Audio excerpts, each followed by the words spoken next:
Assalamualaikum warahmatullahi wabarakatuh. Waalaikumsalam Selamat warahmatullahi wabarakatuh. pagi dan semangat pagi tentunya. Kembali lagi di Borobudur Hukum Channel, and today's really special day karena tamu dan narasumber kita pada pagi hari ini adalah seorang dosen di Pasca Sarjana Universitas Borobudur. Beliau juga lawyer atau advokat dan beliau juga sering sekali menjadi saksi ahli khususnya di bidang hukum perdata. Langsung kita sapa Dr. Haji Suparno SH MHMM. Selamat pagi Pak Dr. Pagi Suparno. Dokter Tina, terima kasih saya sudah datang dan diundang di sini. Siap, sehat ya Pak? Alhamdulillah sehat, alhamdulillah. Sehat selalu. Ya. Oke, terima kasih. Hari ini sangat spesial Pak.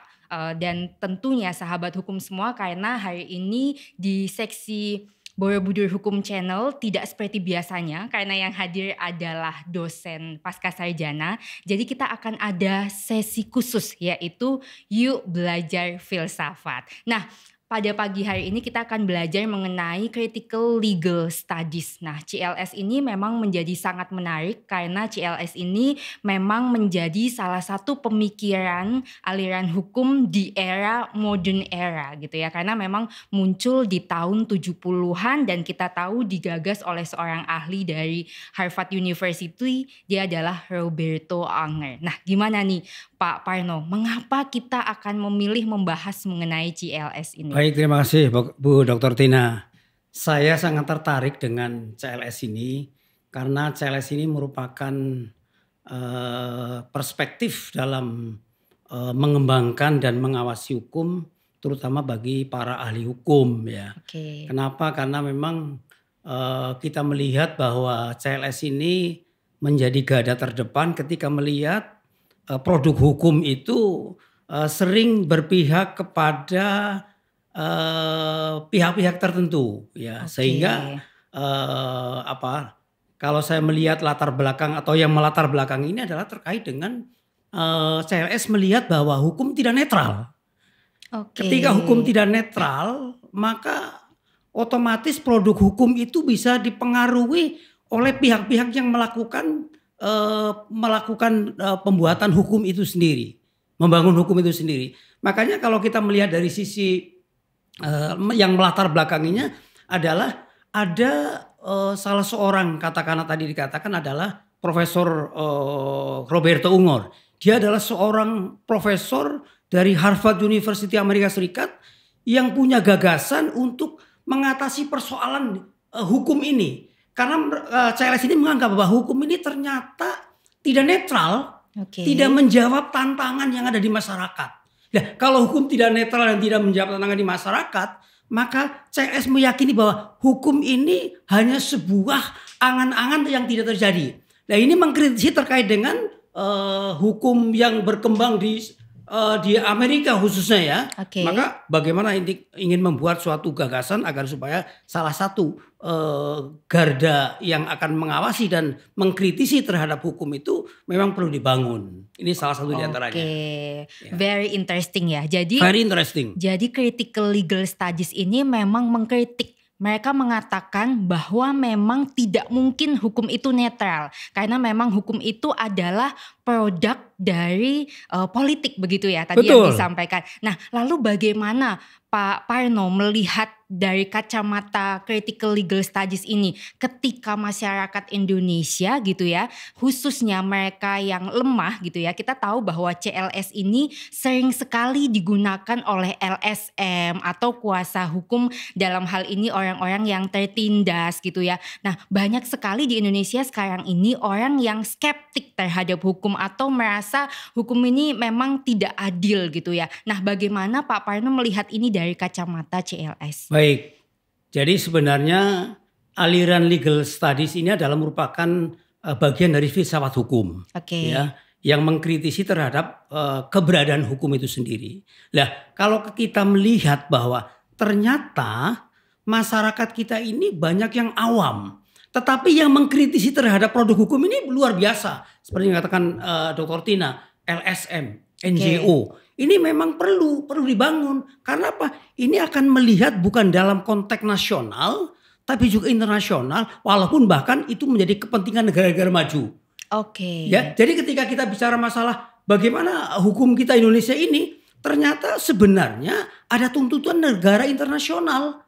Oh, oke. Tetapi ketika kita menilai bahwa hukum itu juga ada kepentingan secara nasional, ada tuntutan internasional, tapi syarat dengan kepentingan negara-negara maju. Nah, makanya dalam konteks inilah NGO ataupun LSM yang ada di Indonesia harus menjadi garda terdepan.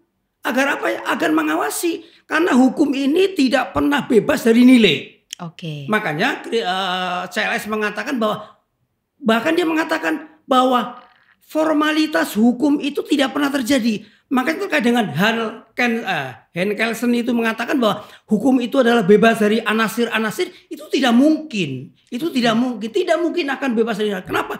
Produk hukum itu sendiri siapa yang membuat? Nah, ketika hukum ini kita kembali kepada penguasanya adalah dia penguasa yang demokratis, maka hukumnya akan responsif. Oke. Tetapi ketika produk hukum adalah dari sistem hukum, sistem politik yang sangat otoriter, maka akan terjadi produk hukum adalah yang represif. Nah, ini persoalannya ini. Oke, siap. Berarti kita tahu bahwa critical legal studies ini memang sifatnya sangat menentang hukum yang sifatnya tradisional dan konvensional. Karena memang yang dikehendaki adalah pemerintahan yang demokrat atau demokrasi gitu ya. Nah, tapi bagaimana Pak pandangan Pak Parno? Kita lihat, oke, kita selalu menggembar-gemborkan bahwa kita negara yang menganut sistem demokrasi. Semua memiliki kewenangan dan semua memiliki hak yang sama untuk menyuarakan pendapat, tetapi nowadays we knows gitu ya, kita everybody knows gitu, banyak sekali kasus-kasus di mana seseorang menyampaikan pendapatnya kemudian dianggap melanggar ketentuan-ketentuan yang ada. Nah, critical legal studies ini kan menempatkan diri sebagai satu kalangan yang memang mengkritisi hal-hal yang sifatnya untuk perbaikan. Nah, masihkah kita boleh takut Pak dalam mengutarakan pendapat kita terkait dengan produk-produk hukum pemerintah dengan banyaknya contoh-contoh kasus tersebut Pak? Baik, Dr. Tina, sebenarnya kita terutama para ahli hukum tidak boleh punya rasa takut. Oke. Karena Pak, untuk menegakkan kebenaran. Nah, kalau CLS mengatakan law is politik, Yes. ya, hukum adalah politik, itu artinya tidak mungkin akan bebas dari politik. Oke. Ya, sekarang yang terjadi ada kepentingan-kepentingan politik. Misalnya begini, ketika di DPR itu membahas terkait dengan masalah ekonomi. Oke. Ya, di sana ada ekonomi itu kan butuh cost, ya kan? Oke. Ketika dia ingin membuat undang-undang, maka dia akan melakukan apa saja yang penting goalnya tercapai. Oke. Tapi ingat bahwa kita ini punya masyarakat yang strata bawah. Oke. Strata bawah ini hanya bisa menerima apabila ada pihak-pihak yang punya kekuasaan atau punya kekuatan untuk menyampaikan itu. Tetapi kalau tidak, maka masyarakat yang bawah pada akhirnya menjadi korban dan tidak akan bisa menerima apa-apa. Nah, ini yang menjadi persoalan, ya, yang menjadi persoalan. Makanya kalau seandainya produk hukum itu yang membuat di level-level tinggi itu adalah orang-orang yang punya kesepakatan dan sepahaman dengan mungkin orang-orang yang mengembangkan bisnis, maka pasti hukum itu akan berpihak kepada orang yang punya kapital, yang punya kekuatan. Nah, kalau hanya berpihak kepada yang punya kapital, maka orang-orang awam akan menerima apanya saja itu. Ya kan? Akan menerima apanya. Karena tidak mungkin. Karena sudah ada cost yang diberikan. Dan ini adalah harus menjadi menjadi goalnya. Nah, oleh karena itu dalam konteks ini CLS adalah merupakan sesuatu yang perlu dikembangkan dalam konteks hukum Indonesia.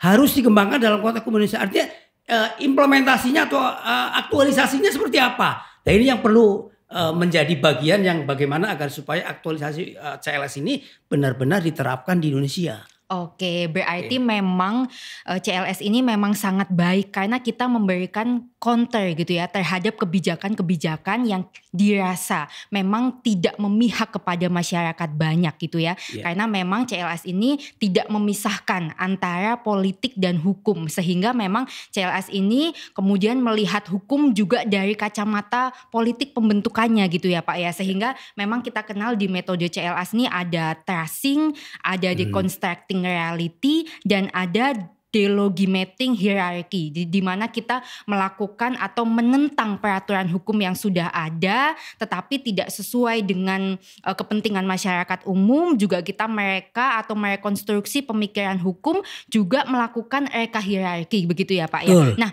lalu bagaimana Pak? Apakah CLS ini gimana sih Pak caranya supaya para akademisi tentunya dalam hal ini dosen-dosen tentunya mengenalkan CLS ini gitu kepada masyarakat umum, karena hukum ini yang paling mudah adalah bagaimana hukum ini mampu diterima. Nah, apakah ada gap yang terjadi? Apakah hukumnya yang sulit dipahami sehingga masyarakat menengah bawah merasa bahwa hukum ini hanya berpihak kepada mereka yang memiliki kepentingan politik dan memiliki kekuasaan, ataukah memang ada komunikasi hukum, apakah entah itu sosialisasinya yang kurang atau seperti apa Pak Parno melihat gap hukum yang terjadi nih Pak sehingga orang tuh sampai hari ini masih saja terus skeptik terhadap hukum Pak.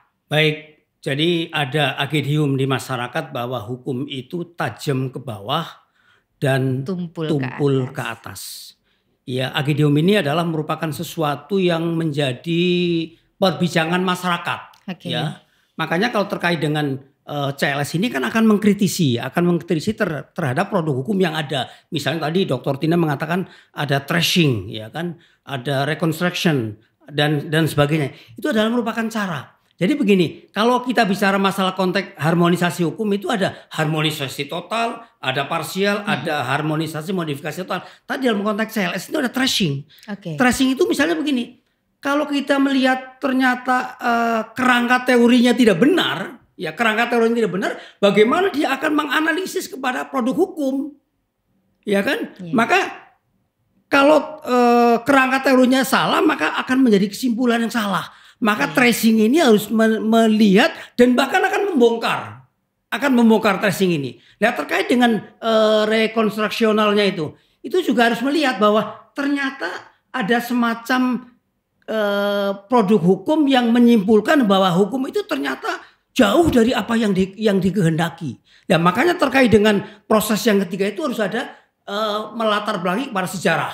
Misalnya gini, kita melihat penguasa yang lalu ada sisi-sisi tertentu yang ternyata produk hukumnya itu berpihak kepada masyarakat bawah atau strata bawah. Nah, ini akan menjadi bagian yang mungkin perlu dikatakanlah harmonisasi modifikasi totalnya dalam konteks hukum. Supaya apa? Supaya masyarakat itu bisa tidak terlanjur salah, yang salah diperbaiki, tapi yang benar kita pertahankan.